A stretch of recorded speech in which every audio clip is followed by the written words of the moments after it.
What's good, y'all? Man, we got Samsung Galaxy S25/Ultra. Press okay. Okay. So we got Samsung Galaxy 25. You feel me? They still making the Galaxies. I used to have a Galaxy. I don't know what number now, but it was some probably 11, 10. I don't know. They got so many phones now that came out over the decades or over the years. I forgot what number I had though, but I had a Galaxy though. Shit was fire though, no cap. We all like to call it Android. Ain't no wrong with Android though. Ain't no wrong with them. Okay, so sometimes new phones come out and people are basically like, oh, it's the same as last year. It's basically last year's phone with a new name, nothing changed. And that's mostly exaggeration. There are a few things usually that are at least worth talking about. But with this phone, I can honestly say there is nothing. Wait, nothing? Hold on. Nothing? Nothing dramatically new about the S25s. So welcome to your first look at the Samsung Galaxy S25 series. S25. It would be a little something. I mean, it is his own opinion, but damn. S25 Plus and S25 Ultra. Plus my take on what's going on with Samsung right now. So right off rip, very familiar on the outside, right? With the standard phones, without the new colors, I honestly don't think I could tell the difference between this and last year. Same 6.2 inch and 6.7 inch sizes, same flat sides, same cold design. If you really want to get into the weeds about it, they moved the 5G antenna to the other side up at the top there. So that's your tell that you're holding the new model. But really all the changes are going to be on the inside. It's rocking the new Snapdragon 8 Elite 4 Galaxy chip with a slightly upgraded vapor chamber and 12 gigs of base RAM across the board now. And then the Ultra, so the Ultra actually did get a little bit of a cosmetic update. Can you tell the difference? Just kidding, this is the S24 Ultra. This is the S25 Ultra. Damn. Now can you tell what they did? Same battery size, same port and button layout. But this time, the sides are just a bit more squared off and rectangular, and the rings around the camera bumps are all a bit bigger. So the bezels are a little bit smaller on the front, about 15% smaller, so there you go, a little more screen. That counts as a design update, I guess. But internally, Snapdragon 8 Elite for Galaxy again, and a 40% larger vapor chamber. And it's also upgraded to the newest Gorilla Glass at the front, and there's a new 50 megapixel ultra-wide camera replacing the outgoing 12 megapixel. Otherwise, the rest of the cameras, and really the rest of the specs in total, from the battery to the brightness, are all the same. Everything else new here is software. So we'll get to that in a second, but you remember when phones used to do just the S update every other year? They would have a big jump and then a small jump. And that small jump was like a spec bump in the same design. This is the purest form of just going back to that. Like, this is basically a Galaxy S24s. And on one hand, damn. How can you blame them, right? Like, the S24 line sold really well for them. People love those phones. The Ultra won my phone of the year last year. Yeah, people use it for the streams and shit too. So yeah, they did stole them. Good people use it for Twitch streams because you know they got better connection. And yeah, I see people be for everything too. Like yeah, they went crazy on that S24. So stick with the formula. If it's not broke, don't fix it. Yeah, it's true. That's what Apple be doing. Same shit, right? Don't broke, don't fix it. I mean, little specs, little different specs, but yeah. But on the other hand, that phone was also really similar to the year before that, which was similar to the year before that. So after a while, the design does feel kind of stale. But like I said, most of what's new is software, and specifically, you guessed it, AI stuff. So there's a long list of AI features. I gotta pick on the AI shit, which have a range of usefulness. I'll put it that way. So the biggest one is this new assistant. Oh, it's like what I'm talking about. That's triggered when you hold the power button, and it looks like this. Now you can actually see it says Ask Gemini in the box, but it's not actually pure Gemini. It's as an older adult, I didn't want to spend all my time binge watching television, so I said, let me go back. It's more of a hybrid of Google Gemini and Bixby, so combining the best of both worlds, and obviously Gemini is going to be better at most stuff and it will default to that, but some of Bixby's ability to reach into apps and perform in-app actions is also here. So it's fascinating watching this work because for most of the stuff you ask, it just is Gemini, right? ask it some facts or some current events. But every once in a while, you can ask it something specific, like to add an event to your calendar. And then you can see it take action and dig in and actually do it for you instead of just opening an app and asking you to do it. And that's do it. Yeah, that's fine. Some people are going to build their whole lives around that, I'm sure. It's kind of funny. It doesn't seem like you're able to pull it up with a voice command trigger. Like, you can't just say Bixby and it comes up. Or Google, because it's both. So that's kind of weird. You do have to trigger it by holding down the power button.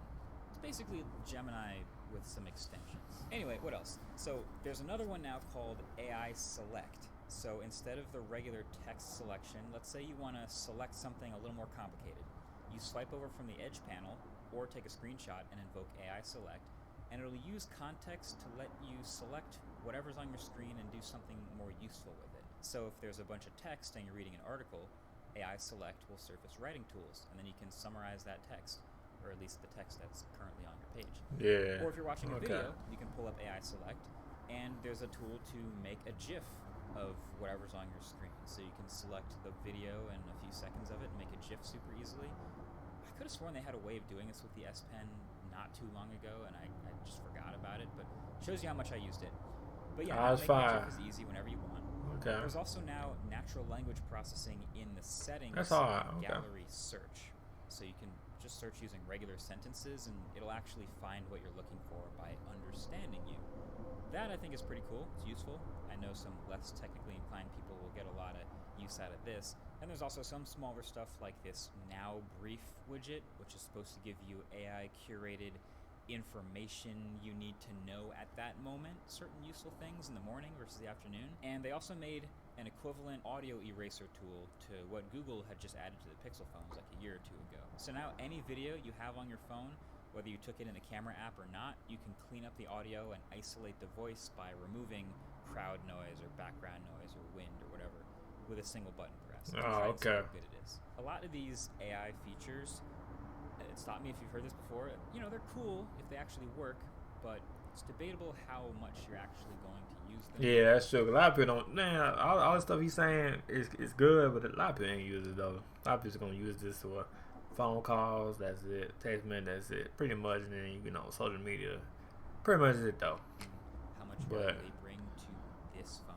But then the real kicker is, and this is technically a good. I ain't gonna say everybody, but most people not though. But Samsung has been really good about software updates lately. They're promising like 7 years of software updates on their newest flagships, which means that if most of the new stuff on this phone is this software and the AI stuff, I didn't really see a whole lot of reason why most of it isn't going to also be on the S24 in a couple weeks. So they're decently useful features, some of them clever, some of them work offline without an internet connection, some of them power users will love, but it's obviously hard to use it as a reason to upgrade to this phone if you hold a decently new phone that already has some of these features coming. The new One UI 7 that I've been using in beta on my S24 Ultra for a few weeks, which is this whole, software overhaul and aesthetic coat of paint for Samsung's phones, I think that makes a bigger difference than any of the hardware stuff that they're changing about S25. Like, you could give me right now that new ultra-wide on the Ultra, and I might not notice.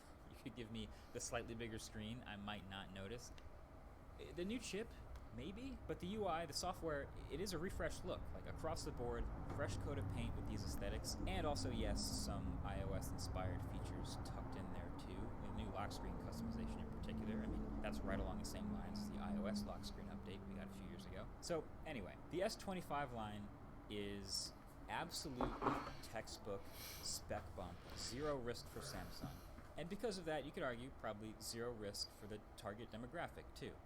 Now, make sure you get subscribed for the full reviews for these phones because they could technically still surprise me. I know there's no IP69 and no silicon carbide battery and no ultra-fast charging and no brighter display, but is the Snapdragon 8 Elite for Galaxy chip going to be a big enough bump that we notice it and maybe we don't even need a much bigger battery?